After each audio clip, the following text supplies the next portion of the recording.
আসসালামু আলাইকুম রহমতুল্লাহি বরকাতুহু। কুমিল্লা থেকে আমাদের ভাই মোহাম্মদ ইব্রাহিম খলিল তিনি প্রশ্ন পাঠিয়েছেন যে খাসি করা পশু দিয়ে কুরবানি করা যাবে কিনা। সম্মানিত দর্শক মণ্ডলী, সেক্ষেত্রে আমরা বলবো খাসি করা পশু দিয়ে কুরবানি করা শুধু জায়েজ নয় বরং উত্তম।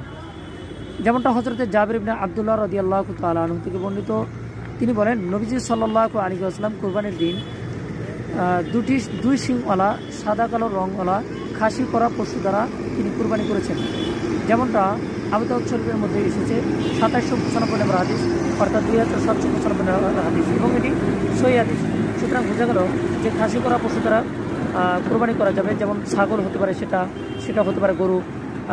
তাছাড়াও খাসি করা পশু সাধারণত মোটা হয়, তাজা হয়, গোশত বেশি হয় এবং সুস্বাদু হয়। সুতরাং এটি কোনো খুদ নয়, বরং খুদ তো তখনই হতো যখন নিজে নিজে হতো। এটি মোটা তাজা করার জন্য করা হয়ে থাকে এবং সেটা দ্বারা অনেক উপকার হয়। সুতরাং যে বা যারা বলে খাসি করা পশু দ্বারা কোরবানি করা যাবে না, আমরা মনে করব তারা বিভ্রান্তি রয়েছে এবং তাদের আরও পড়াশোনা করা প্রয়োজন এবং হাদিস কোরআন সম্পর্কে আরও বেশি অগাধ জ্ঞান প্রয়োজন। আল্লাহ তাআলা